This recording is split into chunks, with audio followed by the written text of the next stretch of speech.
Hello everyone, welcome to all of you in this lecture. Previous lecture के अंदर बच्चों हमने एक्सरसाइज 8.1 का बच्चों बेसिक कंसेप्ट कर लिया था। आई होप सो आप सभी ने प्रीवियस लेक्चर देख लिया होगा। जिन बच्चों ने प्रीवियस लेक्चर नहीं देखा, बच्चों डिस्क्रिप्शन में मैंने लिंक दे रखा है, आप पहले प्रीवियस लेक्चर जरूर देख लो, जिसके अंदर मैंने एक्सरसाइज 8.1 का जो क्लास 12th की मैथमेटिक्स का जो चैप्टर है 8.1 एप्लीकेशन ऑफ इंटीग्रेशन, या आपने इसकी हेल्प से क्या फाइंड करते हैं बच्चों, एरिया, बाउंडेड एरिया फाइंड करते हैं। तो उसका बच्चों मैंने बेसिक कंसेप्ट है आपको लेक्चर 1 के अंदर बच्चों करवा दिया था। जिन बच्चों ने नहीं देखा, डिस्क्रिप्शन में बच्चों मैंने लिंक दे रखा है, आप जाकर पहले वो लेक्चर देख लीजिए, जिसके बिहाफ पे आपको ये लेक्चर जो कि अब अपने एक्सरसाइज स्टार्ट करने जा रहे हैं, जो कि आपको अच्छी तरीके से समझ आ जाएगा। ये देखो, प्रीवियस लेक्चर मैंने अच्छी तरीके से आपको समझाया हुआ है, उम्मीद है आपको समझ आ गया होगा। तो बच्चों स्टार्ट करते हैं आज अपने एक्सरसाइज। एक्सरसाइज स्टार्ट करने से पहले थोड़ा और कंसेप्ट है, उसको ध्यान से समझिए। हाँ जी। एरिया अंडर सिंपल कर्व, कोई भी बच्चों सिंपल कर्व है, जैसे ये उन्होंने कर्व दे रखा है, ठीक है, ऐसे से आर तक जो आपको लाइन ड्रॉ करके दे रखी है, ये बच्चों ये जो है ना, ये कर्व दे रखा है, ये कोई कर्व है, एनी कर्व, ठीक है। कोई भी कर्व है बच्चों, उसकी इक्वेशन दे रखी है वाई बराबर एफ एक्स। वाई बराबर एफ एक्स, इधर समझाता हूँ मैं आपको, इधर देखिए ध्यान से। इस डायग्राम में देखो, सबसे पहले अपने दो एक्सिस बना लिया, एक एक्स एक्सिस और एक वाई एक्सिस। मोस्टली बच्चों जो एरिया होगा वो फर्स्ट क्वाड्रेंट में होगा, या जो शेडेड एरिया होगा डायग्राम में, आपको उसके ऊपर ध्यान रखना है सिर्फ, ठीक है। जिस शेडेड का मतलब है छायांकित, ये इन्होंने शेड कर रखा है ना, ब्लू कलर से शेड कर रखा है। तो अपने एक सिंपल कर्व पे बात करते हैं। जैसे ये कोई कर्व है बच्चों, कर्व कैसा भी हो सकता है, जैसे ये मैंने बना दिया, ये बना दिया। इसकी इक्वेशन जो होती है बच्चों, वाई बराबर एफ एक्स, यानी वाई के इक्वल में लिखा होगा बच्चों कर्व। वाई के इक्वल में लिखा होगा, नहीं हो, लिखा होगा तो अपने लिख लेंगे, ठीक है। उसके बाद बच्चों, अगर आपको इसका एरिया फाइंड करना है with respect of x axis, यानी एक्स एक्सिस के साथ जितना ये बाउंड करेगा, यानी ये जो है कर्व एक्स एक्सिस के साथ जो बाउंड करेगा वो एरिया ये है। बाउंड करने का मतलब है एक्स एक्सिस, एक बाउंड्री एक्स एक्सिस हो जाएगी, एक बाउंड्री एक्स एक्सिस हो जाएगी, एक बाउंड्री ये जो लाइन मैंने ये ड्रॉ की है ये वाली हो जाएगी, ठीक है। एक बाउंड्री इसकी ये वाली हो जाएगी, ठीक है। ये ये जो बाउंडेड एरिया है ना बच्चों, जैसे मैं अच्छी तरीके से शेड करता हूँ, ये वाला एरिया, अगर आपको ये वाला एरिया फाइंड करना है, अगर आपको ये वाला एरिया बच्चों फाइंड करना है, तो ये एरिया बच्चों अपने इंटीग्रेशन की हेल्प से इजीली फाइंड कर सकते हैं। तो सबसे पहले बात करते हैं कि हमें ये एरिया क्यों फाइंड करना है। क्या हमारे पास ऐसे कोई फॉर्मूलाज नहीं थे जिसके बिहाफ पे अपने एरिया फाइंड कर सके। तो बच्चों ध्यान से सुनो, जैसे सर्कल हो गया, सर्कल का एरिया हमें पता है कि पाई आर स्क्वायर होता है, या स्क्वायर का साइड इंटू साइड होता है, ऐसे रेक्टेंगल का होता है। जैसे बच्चों, लेकिन अगर ये जैसे ये कोई कर्व है, मैं कह दूं कि इसका ये जो है, इस इसके रिस्पेक्ट ये वाला एरिया फाइंड करके दिखाओ, तो मैं कहूँ ये वाला एरिया फाइंड करके दिखाओ, तो तुम्हारे कंफ्यूजन हो जाएगी कि ये जो एरिया है ये कैसी शेप है, क्या ये सर्कल है, क्या ये रेक्टेंगल है, ऐसा कुछ नहीं है। तो बच्चों क्या ये एरिया फाइंड ही नहीं किया जा सकता। तो इसका सोल्यूशन फाइंड करने के लिए बच्चों अपने इंटीग्रेशन की हेल्प लेते हैं। इंटीग्रेशन कहता है कि अगर कोई एरिया, अगर कोई कर्व जो है उसकी बाउंड्रीज आपको पता है, और वो शेडेड एरिया बाउंडेड बना दे, बाउंडेड का मतलब छायांकित एकदम बंद हो, क्लोज्ड हो वो एरिया। एरिया की बात करते हैं तो एरिया तो हमेशा क्लोज्ड ही होता है ना, एरिया क्या होता है, क्लोज्ड होता है बच्चों। अगर इन्फिनिट एरिया हो जाएगा तो वो तो वैसे ही डिफाइन किया जा सकता है, ठीक है। तो ये जो बाउंडेड एरिया, या मैंने जो ये छायांकित कर दिया, ये बच्चों एकदम फुली शेडेड है। फुली शेडेड, फुली शेडेड का मतलब है एक भी पॉइंट इसका ऐसा नहीं है जहां पर इसकी शेड नहीं है या छाया नहीं है। ये इतना एरिया है ना बच्चों, ये इतना एरिया, ठीक है। अगर ये ऊपर वाला कर्व सीधा होता तो ये रेक्टेंगल या स्क्वायर बन जाता, जिसके भी यहाँ पे आप फॉर्मूला लगा सकते थे, लेकिन ये कर्व है, ये कर्व है, तो उसके लिए आप इसका एरिया जो है कोई फॉर्मूला से नहीं फाइंड कर सकते, आपको इंटीग्रेशन की हेल्प लेनी पड़ेगी। तो इंटीग्रेशन क्या कहता है, ध्यान से सुनो। अब इंटीग्रेशन क्या कहता है, इंटीग्रेशन कहता है कि ये जो शेडेड एरिया है, इसके ऊपर, क्योंकि ये एक्स एक्सिस के साथ बाउंड्री बना रहा है, क्योंकि ये बाउंड्री कहाँ बना रहा है बच्चों, एक्स एक्सिस के साथ बना रहा है। तो आप क्या करो, एक्स एक्सिस को ऐसे छोटी छोटी शीट्स में डिवाइड कर लो। ये देखो, ये छोटी छोटी रेक्टेंगुलर शीट्स में डिवाइड हो गया ना डिवाइड, छोटी छोटी रेक्टेंगुलर शीट्स के अंदर ये डिवाइड हो गया। अगर ये शीट में डिवाइड हो गया तो आप ईच ईच शीट का एरिया फाइंड कर लो। ये, क्योंकि ये एक्स एक्सिस पे है, तो इसका छोटा पार्ट क्या माना जाएगा बच्चों, डीएक्स माना जाएगा। ये देखो, इन्होंने ये रेक्टेंगुलर शीट ले ली ना, आयताकार पट्टी जिसको बोलते हैं। तो इस एक शीट की चौड़ाई बच्चों डीएक्स है, यानी विड्थ इसकी कितनी है, डीएक्स। और इसकी लंबाई क्या है, वाई। ये इसकी लंबाई वाई क्यों है बच्चों, क्योंकि हमें पता है कोई भी फंक्शन होता है उसका एक्स एक्सिस पे जो कोऑर्डिनेट होता है वो एक्स की फॉर्म में होता है, उसकी जो ये हाइट होती है ये वाई होती है। इसलिए क्योंकि ये रेक्टेंगुलर शीट है, आयताकार शीट है, तो इसका एरिया क्या होगा, y इंटू डी एक्स होगा बच्चों। क्या एरिया होगा बच्चों, y इंटू डी एक्स होगा। ध्यान से सुनिएगा, अपने को अब ये शेडेड एरिया फाइंड करना है। देखो मैं शेडेड एरिया ये कैसे फाइंड करूंगा, क्या अपने पास फॉर्मूलाज है। इंटीग्रेशन ने हमें क्या कहा है कि आप ये कैसे फाइंड कर सकते हो। इंटीग्रेशन कहता है कि अगर आपके पास किसी शेडेड एरिया, किसी कर्व का, कोई कर्व है बच्चों, y बराबर एफ एक्स, और उसकी आपके पास बाउंड्रीज हो इसके रिस्पेक्ट, किसी भी एक्सिस के रिस्पेक्ट, फिलहाल अपने एक्स एक्सिस के रिस्पेक्ट में बात कर रहे हैं। जैसे ये है ना, मैंने लिखा है ना, हेडिंग दी है bounded with x axis. X अक्ष के साथ क्या होना चाहिए, बाउंडेड होना चाहिए, बंद होना चाहिए। तो उसकी बाउंड्रीज अगर आपको पता है, जैसे ये जो लाइन है ना, ये जो एक्स बराबर ए है, ये एक्स बराबर बी है। तो ये वाली लाइन है बच्चों, ये एक्स बराबर बी है, और ये वाली जो लाइन है ना बच्चों, ये वाली जो लाइन है, ये एक्स बराबर ए है। यानी आपके पास बाउंड्रीज आ गई, एक्स बराबर ए, एक्स बराबर बी, और नीचे बाउंड्री कौन है, x axis and x axis. ऊपर तो कर्व है ही, ऊपर तो बच्चों आपके पास कर्व है। ये देखो ऊपर तो आपके पास कर्व है, ये वाला कर्व, ऊपर आपके पास कर्व है। तो ये कर्व, ये जो मैंने येलो सा किया ना, ये एरिया अगर आपको फाइंड करना हो तो इसका सिंपल सा फॉर्मूला है। इंटीग्रेशन कहता है कि अगर आपको ये शेडेड एरिया फाइंड करना है, शेडेड एरिया अगर आपको फाइंड करना है छायांकित क्षेत्रफल, अगर आपको फाइंड करना है तो आप क्या करो, इसका इंटीग्रेशन कर दो ए से बी के बीच में। ये जो कर्व है, इसका इंटीग्रेशन कर दो ए से बी के बीच में, y d x. Y d x, y d x का मतलब है एक पट्टी है ना, उसका एरिया है ये देखो, वाई इंटू डी एक्स, लंबाई इंटू चौड़ाई, लेंथ इंटू ब्रीथ हो गया ना, वाई इंटू डी एक्स एक का है। लेकिन इंटीग्रेशन का मतलब क्या होता है, इंटीग्रेशन का मतलब होता है बच्चों छोटे छोटे पार्ट्स को ऐड करना। इंटीग्रेशन का मतलब होता है बच्चों, जो लिमिट वाला इंटीग्रेशन होता है ना, वो कहता है छोटे छोटे सभी पार्ट्स को ऐड कर दिया, यानी ए से बी लिमिट के अंदर जो पार्ट्स है। ये आपको क्या बता रहा है, ये आपको बता रहा है जैसे ये कर्व है, ठीक है, ये ए है और ये बी है बच्चों, ये एक्स एक्सिस है। तो ये कह रहा है कि आपने जितने भी छोटे छोटे पार्ट है ना, यहाँ पे छोटी छोटी जितनी भी रेक्टेंगुलर शीट्स हैं, उन सभी का एरिया फाइंड करके उनका क्या कर दिया बच्चों, टोटल कर दिया गया है। सभी का एरिया फाइंड करके बच्चों क्या कर दिया गया है, टोटल कर दिया गया है, उनका सम कर दिया गया है। एक्चुअली ये क्या है बच्चों, ये सभी ए से बी तक, मैं लिख देता हूँ, ए से बी तक सभी शीट्स का, शीट्स के एरिया का टोटल है ये, एरिया का टोटल है। ठीक है, आपको आसानी रहेगी जब आप पीडीएफ में पढ़ोगे इसको। तो बच्चों, जब इन सभी रेक्टेंगुलर शीट का एरिया आएगा और वो टोटल हो जाएगा, सब जब उनका हो जाएगा, तो बच्चों ये जो कर्व है, ये एक्स एक्सिस की बाउंड्री के साथ जितना एरिया फाइंड कर, जितना एरिया शेड कर रहा था या बाउंड कर रहा था, वो सारा आ जाएगा। ठीक है, तो आपको क्या याद रखना है कि अगर आपने कर्व बना लिया हो, कर्व बनाने के बाद अगर वो एक्स एक्सिस के साथ बाउंड्री बना रहा है, तो आपको क्या करना है, पहले आपको लिमिट फाइंड करनी है ए से बी, या जो भी आपके पास लिमिट है आप देख लेना, एक्स एक्सिस की लिमिट क्या, अभी मैं क्वेश्चन करवाऊंगा आपको इजीली समझ आ जाएगा। तो ए से बी लिमिट लगाएंगे, वाई डी एक्स, यानी कर्व से वाई का मान निकालेंगे। ये जो वाई है ना, ये जो वाई है बच्चों, ये मैं लिख देता हूँ, वक्र की समीकरण के, वक्र की समीकरण से वाई का मान निकालेंगे, वाई का मान निकालेंगे, या इक्वेशन ऑफ जो कर्व है वहां से वाई की वैल्यू फाइंड करेंगे। First of all, first of all we find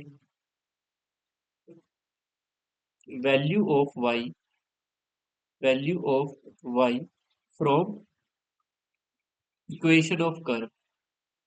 ठीक है, इक्वेशन ऑफ कर्व से वाई की वैल्यू निकालेंगे, और बच्चों वो इस फॉर्मूले में पुट करके, लिमिट आपको क्वेश्चन में दी होगी या आप अपने दिमाग से निकालोगे, लिमिट भी निकालना मैं सिखाऊंगा कैसे निकाली जाती है।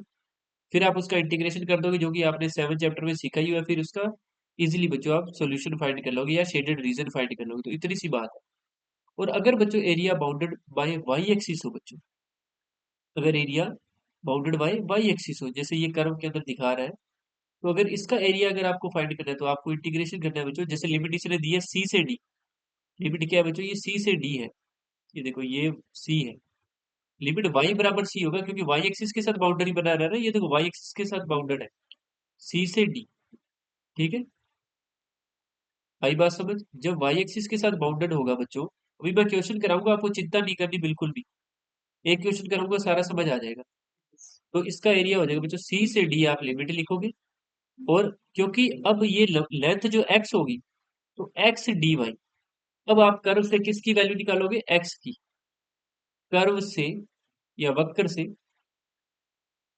एक्स की वैल्यू फाइंड करेंगे, और यहाँ पुट कर देंगे और इंटीग्रेशन कर देंगे, एक्स की वैल्यू फाइंड करेंगे। ठीक है, कर्व दिया होगा ना आपको, इस कर्व की इक्वेशन दी होगी आपको, ये जो कर्व है ना, ये वाला कर्व, ये जो कर्व है बच्चों, इसकी इक्वेशन आपको दी होगी।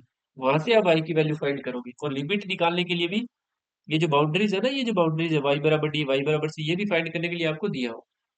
तो आओ एक क्वेश्चन कराता हूँ, जैसे एग्जाम्पल वन करवाता हूँ बच्चों में आपको। सभी बुक निकाल लो, बुक के अंदर बच्चों एग्जाम्पल वन पढ़ो, सभी के सभी एग्जाम्पल बच्चों वन पढ़िए, एग्जाम्पल वन पढ़ो। देखो एग्जाम्पल वन क्या है आपके पास, ये एग्जाम्पल वन है बच्चों। सबसे पहले आपको डायग्राम बनाना आना चाहिए। सबसे पहले बच्चों आपको क्या आना चाहिए? डायग्राम बनाना आना चाहिए। अगर आपको डायग्राम बनाना नहीं आता, तो बच्चों आपको प्रीवियस लेक्चर देखना पड़ेगा। तो ये क्या कह रहा है? Find the area enclosed by the circle x square plus y square बराबर ए स्क्वायर। तो बच्चों सर्कल की इक्वेशन दी है आपको। सर्कल आपके पास क्या है? X square plus y square बराबर ए स्क्वायर। मैंने प्रीवियस लेक्चर में दिखाया था कि अगर आपको कोई भी सर्कल बनाना है, तो आपको उसका सेंटर पता होना चाहिए और उसकी रेडियस पता होनी चाहिए। तो आओ सर्कल पर चलते हैं। ये देखो, जो उसने कर्व दिया है वो इसके साथ मैच करता है। X square plus y square बराबर आर स्क्वायर। दिस मीन्स इसका सेंटर कितना है बच्चों? 0 0, रेडियस आर है। जिन बच्चों ने प्रीवियस लेक्चर नहीं देखा, प्लीज डिस्क्रिप्शन में मैंने लिंक दे रखा है, आप प्रीवियस लेक्चर जरूर देखो। और लेक्चर को बच्चों लाइक कर देना, कमेंट जरूर करना अपना नेम, और शेयर कर देना अपने क्लासमेट्स के साथ। तो आओ बच्चों, मैं इसका पहले डायग्राम बनाता हूँ और आपको दिखाता हूँ कि ये कौन से एरिया के बारे में पूछ रहा है। तो बच्चों ये मैंने बना दिए एक्सिस, क्योंकि इसका सेंटर क्या है बच्चों? इसका सेंटर है, कंपेयर कर लिया ना x square plus y square बराबर आर स्क्वायर से, तो इसका सेंटर बच्चों 0 0 है, और इसकी जो रेडियस है बच्चों वो ए है। रेडियस क्या है? ए, क्योंकि ए स्क्वायर बराबर आर स्क्वायर है। उसके साथ कंपेयर किया है ना, उसके साथ कंपेयर कर लिया हम लोगने। कौन से कर्व के साथ कंपेयर किया? इसको बच्चों कंपेयर कर लिया हम लोगों ने x square plus y square बराबर आर स्क्वायर के साथ कंपेयर कर लिया, जिसके भी यहाँ पे अपने को पता है इसका सेंटर 0 0 होता है, और इसकी आर स्क्वायर बराबर ए स्क्वायर है, तो आर ए हो जाए। ये बच्चों ओरिजन है। ठीक है, अब आइए अपने बना देते हैं सर्कल। सर्कल जब अपने बच्चों बनाएंगे, इसका सेंटर क्या है सर्कल का? सर्कल का जो सेंटर है बच्चों, वो ओरिजन है। ठीक है, सर्कल का सेंटर सेंटर क्या है बच्चों? यहाँ पे ओरिजन है। इसलिए अपने को पता है कि, एक सेकंड, मैं आपके लिए सर्कल बना देता हूँ अच्छा सा, ताकि आपको इजीली समझ आ जाए। ये देखो, ये जो सर्कल है बच्चों, इसका सेंटर क्या है? ओरिजन है, और इसकी रेडियस कितनी है बच्चों? ए। रेडियस कितनी है बच्चों? ए, यानी ये वाला जो पॉइंट है बच्चों, ये ए कोमा जीरो है। ठीक है, ये वाला पॉइंट है बच्चों, ये 0 कोमा ए है। उसने इसका एरिया फाइंड करने के लिए कहा है, तो अपने क्या करेंगे, इस सर्कल की ये वाला जो क्वाड्रेंट है ना, इस क्वाड्रेंट को ध्यान से देखो। इस क्वाड्रेंट को अगर अपने देखे, और प्रीवियस मैंने अभी कर्व फर्स्ट वाला जो करवाया था आपको एरिया फाइंड करना, तो इसकी एक शीट लो, एक्स एक्सिस पे ये dx पार्ट है, और इसकी लेंथ क्या हो जाएगी? वाई हो जाएगी। तो हमें पूरे सर्कल का एरिया फाइंड करना है, तो मैं आपको फर्स्ट क्वाड्रेंट वाला है ना, फर्स्ट क्वाड्रेंट वाला, अगर सिर्फ फर्स्ट क्वाड्रेंट वाला अगर अपने फाइंड करें, area of circle, area of circle equal क्या आएगा बच्चों? जैसे अगर अपने ये एक अपने को फाइंड करना है, अगर एक ही फाइंड करना है, तो अपने ये लगाएंगे कहां से कहां तक जा रही है लिमिट एक्स एक्सिस की। ये देखो बाउंड्री देखो, ओरिजिन से स्टार्ट हुआ और कहां तक गया? ए तक गया, यानी जीरो से लेके ए तक जा रहा है। ये देखो ये कर्व है ना बच्चों, ये देखो ये कर्व, ये कर्व, एक सेकंड रुको, मैं कल पेन चेंज करता हूँ। ये देखो ये कर्व है बच्चों, ये कर्व है, ये कर्व है ना, ये कहां से कहां तक जा रहा है? सिर्फ इतना एरिया फाइंड कर रहा हूँ मैं एक बार, इतना इतना। ये जो ये वाला है ना, जो मैंने रेड शेड कर दिया, ये वाला एरिया फाइंड कैसे करेंगे? अभी जो केस फर्स्ट में मैंने आपको बताया था, कि अगर आपको एक्स एक्सिस की बाउंड्री के साथ एरिया फाइंड करना है, तो आपको ए से बी लिमिट लेनी है, और वाई डी एक्स करना है। ए से बी लिमिट लेनी है। ए क्या है बच्चों? यहाँ पे जीरो है, जीरो से स्टार्ट कर रहे हैं, ए तक जा रहे हैं ना, ए इसकी रेडियस है, जीरो से ए तक जा रहे हैं, और क्या करना है बच्चों? Y d x, y d x. लेकिन उसने कहा है बच्चों find the area enclosed by the circle. वो कह रहा है ये सर्कल पूरा एरिया जो इनक्लोज कर रहा है ना, यानी ये वाला भी फाइंड करना है, ये वाला भी, ये वाला भी। तो अब एक फाइंड करके फिर 4 से बच्चों मल्टीप्लाई कर देना। आगे ना बात समझ, एक फाइंड कर लो और 4 से मल्टीप्लाई कर दो, क्योंकि ये चारों एरियाज क्या है, इक्वल है बच्चों। हमें पता है सर्कल जो है ईच क्वाड्रेंट के अंदर एरिया क्या बना रहा है, ये वाला सर्कल इक्वल एरिया बना रहा है। तो बच्चों ये रहा सर्कल, इसकी इक्वेशन से y की वैल्यू आप फाइंड कर सकते हो। ठीक है, तो ये जो सर्कल है ना बच्चों, इक्वेशन 1 जो है, तो फ्रॉम वन आप y की वैल्यू क्या फाइंड करोगे, ये एक्स स्क्वायर इधर आ जाएगा, ये स्क्वायर हट के रूट लग जाएगा। तो बच्चों ये बन गया a square minus x square in square root. ये लीजिए। तो बच्चों आओ मैं सोल्व करके दिखाता हूँ आपको। ये बाहर वाला 4 एज इट इज, 0 से a, इंटीग्रेशन किसका करना है, a square minus x square का dx के रिस्पेक्ट, यानी x के रिस्पेक्ट। तो बच्चों ये 7.7 का क्वेश्चन है, एज यू नो 7.7 के अंदर बच्चों हमारे पास ये क्वेश्चन था। ये डायरेक्ट फॉर्मूला ही है बच्चों, इसका फॉर्मूला, इसका इंटीग्रेशन कर रहा हूँ, यानी फॉर्मूला डायरेक्ट पुट होगा, a square minus x square square root. तो इसका फॉर्मूला था बच्चों x/2 रूट में a square minus x square plus a square by 2 sine inverse x upon में ए। ये बच्चों इसका क्या है, फॉर्मूला मैंने अप्लाई कर दिया। लिमिट क्या है, 0 से a। पहले अपर लिमिट पुट करूंगा, फिर लोअर लिमिट। ठीक है, इधर बच्चों इंटीग्रेशन चल ही रहा है, शेडेड रीजन 4। पहले क्या पुट करेंगे बच्चों, अपर लिमिट, फिर क्या होता है minus lower limit. I hope so आपको लिमिट पुट करनी आती होगी। पहले अपर लिमिट पुट होगी, फिर माइनस लोअर लिमिट पुट होगी। तो इंटीग्रेशन आ गया बच्चों 4। ध्यान से सुनिएगा, अपर लिमिट पुट कर रहा हूँ, ए पुट कर रहा हूँ एक्स की जगह। तो एक्स की जगह जब मैं ए पुट करूंगा तो ये बनेगा a/2, ये बनेगा रूट में a square minus A square plus a square upon में 2 साइन इनवर्स एक्स की जगह ए पुट किया, ए बाय ए। फिर माइनस जब लोअर लिमिट पुट करूंगा बच्चों 0, तो ये सारा ही क्या हो जाएगा, 0 हो जाएगा। देखो कैसे, ये 0/2 को 0 कर दूंगा और ये साइन इनवर्स 0 बन ही जाएगा। ठीक है, बाहर वाला साइन इनवर्स 0 क्या होता है, जैसे मैं लिखूं अगर, तो साइन इनवर्स 0 0 ही हो जाएगा ना, जिसके भी यहाँ पे ये सारा ही 0 हो जाएगा। सारा ही क्या हो जाएगा बच्चों, 0। साइन इनवर्स 0 हमें पता है 0। तो कैलकुलेशन जो रहेगी बच्चों सिर्फ इधर वाली रहेगी। ये देखो ए स्क्वायर माइनस ए स्क्वायर, ये तो 0 हो गया, यानी ये 0 हो गया, plus a square by 2 sine inverse, a से ए कट गया बच्चों, साइन इनवर्स 1 बन गया, साइन इनवर्स 1। उधर वाला सारा 0 हो गया, और साइन इनवर्स 1, यानी साइन थीटा की वैल्यू 1 कब होती है बच्चों, 1 होती है बच्चों पाई/2 पे। तो ये a square by 2 as it is रह गया, साइन इनवर्स 1 होता है बच्चों पाई/2। तो 2 दूनी 4 से ये 4 कट गया, तो टोटल एरिया आ गया बच्चों पाई ए स्क्वायर। पाई कॉन्स्टेंट है, ए स्क्वायर रेडियस है उसकी, ए रेडियस है, ए स्क्वायर उसकी वैल्यू है। तो पाई ए स्क्वायर, ये क्या आ गया बच्चों, यूनिट स्क्वायर लिख दो क्योंकि एरिया है, यूनिट स्क्वायर। अब मेरी एक बात सुनो ध्यान से, जैसे कि आपको पता था कि सर्कल की रेडियस तो बच्चों ए है। ये देखो, इस सर्कल की रेडियस कितनी है बच्चों, ए है, तो इसका एरिया क्या होता, हमें पता है सर्कल का एरिया पाई आर स्क्वायर होता है। तो बच्चों हमें ऑलरेडी पता है कि सर्कल का एरिया पाई ए स्क्वायर हो जाता है। ठीक है, तो देखो हमें सिंपल अलजेब्रा जो अपने लगाते हैं, कोऑर्डिनेट ज्योमेट्री जो हमने पढ़ी है class 7th 8th 9th 10th 11th के अंदर, उसके अकॉर्डिंग भी सर्कल का एरिया पाई ए स्क्वायर ही होता।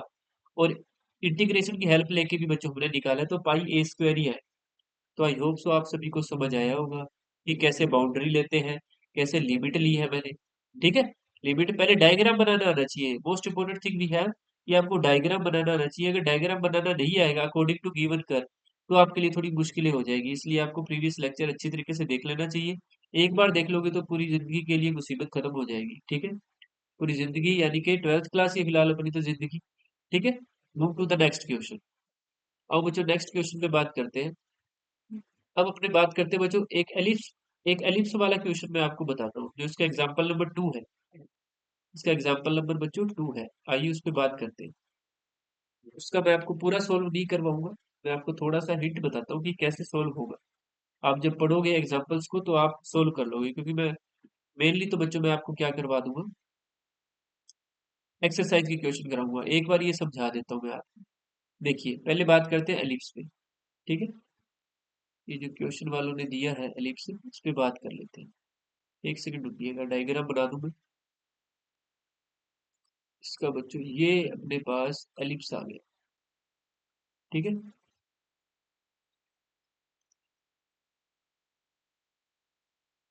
हाँ जी बच्चों, ये हमें एलिप्स दे दिया बच्चों, हमें इस एलिप्स का एरिया फाइंड करना है बच्चों। इस एलिप्स की इक्वेशन आपको पता ही है, ये होती है एक्स स्क्वायर अपॉन में a square plus y square upon में बी स्क्वायर। यहाँ पे ए ग्रेटर देन बी लेके चलते हैं। ए ग्रेटर देन बी का मतलब है बच्चों, प्रीवियस लेक्चर में मैंने आपको समझाया था कि जब ए ग्रेटर देन बी होता है तो जो एलिप्स होता है या दीर्घवृत्त जो होता है बच्चों, एलिप्स या हिंदी में बोलते हैं इसको दीर्घवृत्त। क्या कहते हैं बच्चों? दीर्घवृत्त। ये एक्स एक्सिस पे थोड़ा स्ट्रेच होता है, यानी एक्स एक्सिस पे थोड़ा बड़ा होता है। ये इसका सेंटर होता है बच्चों, सेंटर कह दो, केंद्र कह दो इसका। ठीक है, ये बच्चों इसका केंद्र हो गया। और आपको पता है ये वाली जो लेंथ है बच्चों, ये ए होती है। आपने 11th क्लास में भी पढ़ा है और प्रीवियस लेक्चर में भी मैंने आपको समझाया था अच्छी तरीके से। ये वाली लेंथ बच्चों ए होती है, तो ये ए कोमा जीरो हो गया पॉइंट। और ये वाला पॉइंट हो गया बच्चों जीरो कोमा बी। ठीक है, ऐसे ये वाला भी आप फाइंड कर सकते हो और ये वाला भी आप फाइंड कर सकते हो। तो अपने क्या करेंगे, क्योंकि बच्चों हमें पता है ये वाला एरिया, ये वाला एरिया, ये वाला एरिया, ये वाला एरिया चारों इक्वल है। तो अपने सिर्फ फर्स्ट क्वाड्रेंट वाला फाइंड कर लेंगे, जैसे प्रीवियस में किया था, और 4 से मल्टीप्लाई कर देंगे। तो अब देखो ध्यान से, हमें एक्चुअली करना क्या है। हमें बच्चों अपने क्या करेंगे, ये जो एक्स एक्सिस के अंदर एरिया है ना, ये फाइंड करेंगे। और क्योंकि ये शीट देखो बच्चों, ये एक्स एक्सिस के साथ बाउंड्री बना रही है ना, तो जो मैंने केस फर्स्ट बताया था आपको, सेम उसी केस के अकॉर्डिंग बच्चों अपने क्या कर देंगे, इसको फाइंड कर लेंगे। इसको अच्छी तरीके से शेड करना बच्चों आप, इसको आप अच्छी तरीके से शेड कर देना। ठीक है, पेंसिल से। हाँ जी, तो बच्चों ये जो शीट आ रही है, क्योंकि एक्स एक्सिस पे आ रही है, तो ये पार्ट क्या हो जाएगा, डीएक्स हो जाएगा। और इसकी लेंथ बच्चों वाई हो जाएगी। तो जैसे कि मैंने आपको समझाया था कि कोई भी एरिया फाइंड करना हो तो आप आई इक्वल, पहले आप लिखोगे area of ellipse, area of ellipse. ठीक है, दीर्घवृत्त का क्षेत्रफल क्या होगा बच्चों, ये आपको सारा शेड करना है बच्चों, सारा। ठीक है, इधर वाला भी शेड करोगे, इधर वाला भी, इधर वाला भी, क्योंकि आपको कंप्लीट एरिया फाइंड करना है ना, इसलिए। तो एरिया ऑफ एलिप्स क्या होगा, 4 से मल्टीप्लाई करना होगा। अब लिमिट देखो बच्चों ध्यान से, लिमिट आपको पता चल ही गई। क्योंकि बच्चों एक्स एक्सिस के जो कोऑर्डिनेट होते हैं, जहाँ पे इसको एक्स एक्सिस को ये काटता है, वो यहाँ से आ जाता है बच्चों, यहाँ से एक्स स्क्वायर अपॉन में ए स्क्वायर जो होता है, उसी का जो ए है वो यहाँ पे आता है। ठीक है बच्चों, तो ये आ जाएगा 0 से लेके ए। एक्स एक्सिस की लिमिट देखो कहाँ से जा रही है, 0 से ए तक जा रहा है। और बच्चों क्योंकि एक्स एक्सिस पे इसलिए वाई डी एक्स, तो 4 एज इट इज, 0 से लेके ए तक वाई डी एक्स। यानी ये जो बच्चों एलिप्स है, यहाँ से आप वाई की वैल्यू निकालोगे, और यहाँ से वाई की वैल्यू बच्चों थोड़ा सा निकालना आपके लिए टिपिकल होगा। फिर भी मैं निकाल के देता हूँ। जैसे पहले वाई स्क्वायर अपॉन में बी स्क्वायर इधर ही रखो, 1 ये एक्स स्क्वायर अपॉन में ए स्क्वायर इधर आके माइनस भी हो जाएगा। ठीक है, फिर इधर वाई स्क्वायर अपॉन में b square as it is पड़ा रहा। इधर ए स्क्वायर बच्चों पहले एलसीएम ले लो, ए स्क्वायर बन जाए ए स्क्वायर माइनस एक्स स्क्वायर। ठीक है, इसके बाद ये बी स्क्वायर उधर ले जाओ, वाई स्क्वायर इक्वल आ गया b square, a square minus x square bracket में लिखोगे, और ये ए स्क्वायर जो डिवाइड में इधर लिख दिया। अब स्क्वायर हटा के रूट लगा दो, वाई बराबर आ जाएगा square root b square upon में ए स्क्वायर और a square minus x square. अब आपको हर बार ये फाइंड करने की जरूरत नहीं है। ठीक है, आप अगर ये डायरेक्ट याद रख सकते हो कि एलिप्स की इक्वेशन से हमेशा जो y की वैल्यू होगी वो होगी बच्चों b by a, b by a, क्योंकि रूट से बाहर आ जाएगा ना बी स्क्वायर और ए स्क्वायर, और रूट में रह गया a square minus x square. ठीक है, ये रह गया बच्चों। अब देखो, बाहर वाला तो 4 एज इट इज, ये b बाई ए भी एज इट इज। ठीक है, और ये आपके पास इंटीग्रेशन है 0 टू ए रूट में a square minus x square. तो बच्चों ये ए रूट में a square minus x square d x, ये इंटीग्रेशन मैंने अभी आपको करके दिखाया था ऊपर देखो। ये देखो, 0 टू ए रूट में a square minus x square का आंसर क्या आया था, इसका आंसर आया था पाई ए स्क्वायर। तो मैं एक बार डायरेक्ट लिख देता हूँ, आपको डायरेक्ट नहीं लिखना। 4 as it is, b by a as it is, इसका आया था बच्चों आंसर कितना, क्योंकि इसका आंसर आ जाएगा बच्चों कितना, पाई ए स्क्वायर,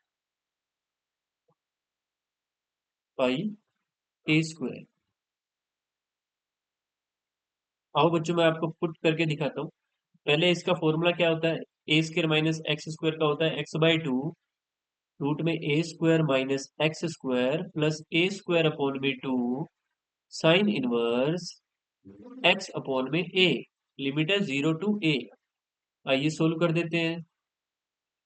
बाहर वाला 4b/a as it is. Limit a put करोगे ना बच्चों एक्स की जगह, तो यहाँ जब वो ए पुट होगा तो ये 0 हो जाएगा, यानी इधर वाला पोर्शन लिखने की जरूरत नहीं है। लिखने को लिख दो 0 प्लस ए स्क्वायर बाय 2। ये साइन इनवर्स ए बाय ए बनेगा, साइन इनवर्स ए बाय ए। ठीक है। ये 0 जब पुट करोगे ना बच्चों, लोअर लिमिट पुट करोगे तो वो सारा ही 0 हो जाएगा, इसलिए मैं शो नहीं कर रहा। बस इतना शो कर देता हूँ, ये 0। I equal 4b/a। 0 कट गया, 0 तो एज इट इज, 0 को छोड़ो आप, a square by 2 as it is. Sine inverse a by a से ए कट गया, साइन इनवर्स 1 बन गया। साइन इनवर्स 1 होता है बच्चों π/2। अब ध्यान से देखो, 2 से 2 कट गया, सॉरी 2 दूनी 4 से 4 कट गया, एक ए से एक ए कट गया, तो बच्चों इंटीग्रेशन आ गया। पाई कांस्टेंट है, पहले लिख दिया, फिर ए बी लिख दिया, ए बी लिख दिया। और ये याद कर लो, एरिया ऑफ एलिप्स मैंने प्रीवियस लेक्चर में भी बताया था आपको, पाई ए बी होता है स्क्वायर यूनिट। Square unit. तो बच्चों आई होप सो आपको ये समझ आया होगा। इसको आराम से देखो ढंग से, कि एरिया ऑफ एलिप्स भी बच्चों मैंने आपको बता दिया। आज के बाद याद रखना जिंदगी भर, एरिया ऑफ एलिप्स क्या होता है, पाई ए बी। और ए और बी की वैल्यू कहाँ से निकालोगे, एक्स स्क्वायर के अपोन वाले से ए स्क्वायर आ जाएगा, वाई स्क्वायर के अपोन वाले से बी स्क्वायर आ जाएगा बच्चों। तो ये बच्चों एरिया ऑफ सर्कल क्या होता है हमेशा, pi r square. Area of ellipse क्या है, पाई ए बी। और किसकी हेल्प से फाइंड कर लिया बच्चों, इंटीग्रेशन की हेल्प से फाइंड किया है बच्चों। किसकी हेल्प से, इंटीग्रेशन की हेल्प से। अपने अगर एक्सरसाइज 8.1 पे बात करें, तो उसके फर्स्ट 2 क्वेश्चन जो है, पहले 2 क्वेश्चन उनको ध्यान से ऑब्जर्व करूंगा, उनको ध्यान से ऑब्जर्व कीजिएगा। देखो, ये बच्चों वो 2 क्वेश्चन है। अब ये दोनों क्वेश्चन बच्चों आप इजीली फाइंड कर सकते हो। ठीक है। एक्सरसाइज के क्वेश्चन है ना ये। अभी मैंने आपको डेरिवेशन पूरा करवा दिया है अच्छी तरीके से, कि हाँ भाई अकॉर्डिंग टू डेरिवेशन कैसे एरिया फाइंड होता है। बस वही आपको अप्लाई करना है। ये एक्सरसाइज बच्चों 8.1 के क्वेश्चन है। ठीक है। अब आप मुझे बताओ, ये जो एलिप्स है, पहले तो क्वेश्चन को पूरा ढंग से पढ़ो। Find the area of the reason bounded by the ellipse. ये दीर्घवृत्त द्वारा छायांकित क्षेत्रफल ज्ञात करो। ठीक है। एलिप्स यानी दीर्घवृत्त। आगे बात समझ। इसके अकॉर्डिंग टू दीर्घवृत्त, दीर्घवृत्त जितना भी एरिया शेड करेगा वो आपको सारा फाइंड करना है। मैंने अभी आपको फॉर्मूला बताया था पाई ए बी। क्या बताया था, पाई ए बी बच्चों। मैंने एरिया ऑफ एलिप्स बताया था, दीर्घवृत्त का क्षेत्रफल क्या है, पाई ए बी। डायरेक्ट बता रहा हूँ, एक बार आप करोगे ना जब क्वेश्चन को, तो आएगा भी पाई ए बी। देखो कैसे। तो ए कितना आ गया बच्चों, ए आया है 4। ठीक है, क्योंकि ए स्क्वायर है ना ये, इसको कंपेयर करोगे एक्स स्क्वायर अपॉन में a square plus y square upon में बी स्क्वायर से। बी कितना बच्चों, बी है आपके पास 3। तो 4 3 जा 12 पाई। 12 पाई बच्चों क्या आएगा, एरिया आएगा आपका। ठीक है, अब मैं फाइंड करके दिखाता हूँ। फर्स्ट क्वेश्चन बच्चों, क्वेश्चन नंबर 1। इक्वेशन क्या दी है बच्चों, आपको इक्वेशन दे दी, एक्स स्क्वायर अपॉन में 16 प्लस वाई स्क्वायर अपॉन में 9 इक्वल में आ गया बच्चों 1। ठीक है, ये आपको इक्वेशन दी है। आओ इस इक्वेशन का डायग्राम तो बच्चों आपको पता ही है, क्योंकि ये ए स्क्वायर बराबर है बच्चों 16। इसको सबसे पहले आप कंपेयर करके सब कुछ बताओगे, ए क्या है बी क्या है। ठीक है, तुलना करोगे प्रॉपर इसकी आप। ठीक है, कैसे, कंपेयर विद, लिखने का तरीका देख लेना। Compare with equation of ellipse, दीर्घवृत्त की समीकरण से तुलना करने पर एक्स स्क्वायर अपॉन में a square plus y square upon में बी स्क्वायर बराबर 1 से जब तुलना करोगे, तो बच्चों ए स्क्वायर बराबर आगे आपके पास आया 16, तो ए आ गया बच्चों आपके पास +-4। ठीक है, बी स्क्वायर बराबर आपके पास आया 9, तो बी आया बच्चों आपके पास +-3। ठीक है। अब बच्चों आप इसका डायग्राम बना लो। इसका जो चित्र है वो आप, ये डायग्राम है, इस तरीके से बनाओगे। क्योंकि ए बड़ा है बच्चों, ए बड़ा है ना बी से, पॉजिटिव अगर लो अगर आप। ठीक है, ये देखिए। तो ये बच्चों एक्स एक्सिस पे थोड़ा सा स्ट्रेच होगा। ठीक है, एक्स एक्सिस पे थोड़ा सा खींच के बनाएंगे अपने इसको। तो ये वाला पॉइंट आ गया बच्चों 4,0। ठीक है, ये वाला पॉइंट आ गया बच्चों अपने पास 0, बी होता है तो 0,3। आप ये वाला एरिया फाइंड कर लो एक, ये 0 से लेके ये dx है, ये y है। आइए, ठीक है। तो एरिया ऑफ एलिप्स, दीर्घवृत्त का क्षेत्रफल, एरिया ऑफ एलिप्स क्या होगा बच्चों? फॉर्मूला इंटीग्रेशन करना है आपको किसका? पहले 4 से मल्टीप्लाई कर दो, क्योंकि एक फाइंड करेंगे फिर 4 से मल्टीप्लाई। 0 से लेके बच्चों a तक, a यानी 4 तक इंटीग्रेशन करना है किसका? y dx का। यानी आपको एलिप्स की इक्वेशन से y dx फाइंड करना है, y फाइंड करना है बच्चों।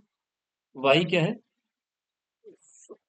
From equation of ellipse, from equation 1 लिख दो, फ्रॉम इक्वेशन 1। y बराबर क्या आएगा बच्चों? b बटे में a, रूट में a square minus x square. ये मैंने बताया था ना आपको प्रीवियस क्वेश्चन में, अभी जो डेरिवेशन किया था, ये देखो। ठीक है, यहाँ पे मैंने ये बताया था, आप ये डायरेक्ट याद रख लो तो इजी रहेगा आपके लिए। तो मैंने बी और ए की वैल्यू फाइंड कर रखी है। बी है बच्चों 3, ए है 4। तो पुट करो बी बाय ए, बी कितना बच्चों? 3, 3/4 रूट में ए का स्क्वायर, ए यानी 4 पे स्क्वायर लगाओ, माइनस एक्स स्क्वायर, फिर इंटीग्रेशन डी एक्स। आइए इंटीग्रेशन कर देता हूँ मैं। इंटीग्रेशन इक्वल 4 से 4 काट दो बच्चों, ये 4 है, कांस्टेंट से कांस्टेंट काट दो। 3 कांस्टेंट है, उसको बाहर लिख लो। 3 कांस्टेंट है बच्चों, उसको हमने बाहर लिख लिया। यानी हमें लिमिट दे रखी है 0 to 4। इंटीग्रेशन करना है 4 स्क्वायर माइनस एक्स स्क्वायर का, जो कि 7.7 का क्वेश्चन है। 7.7। ठीक है, लगा दो फॉर्मूला। फॉर्मूला क्या होता है बताओ? फॉर्मूला क्या होता है? A square minus x square का इंटीग्रेशन रूट में a square minus x square d x क्या होता है बच्चों? एक्स अपॉन में 2, रूट में a square minus x square plus a square upon में 2 साइन इनवर्स एक्स अपॉन में ए प्लस में सी। क्योंकि इसके लिमिट लगी है इसलिए प्लस में सी नहीं आएगा। ये 3 एज इट इज लिखते हैं अपने। एक्स अपॉन में 2 रूट में 4 का स्क्वायर माइनस एक्स का square plus a square upon में 2, ए स्क्वायर यानी 4 का स्क्वायर अपॉन में 2 साइन इनवर्स एक्स अपॉन में ए कितना है बच्चों? 4 है। ए कितना है? 4 है। ठीक है, लिमिट क्या है? 0 to 4। अब लिमिट पुट कर लो। लोअर लिमिट पुट नहीं करूंगा क्योंकि वो जीरो ही कर देगा सारा का सारा।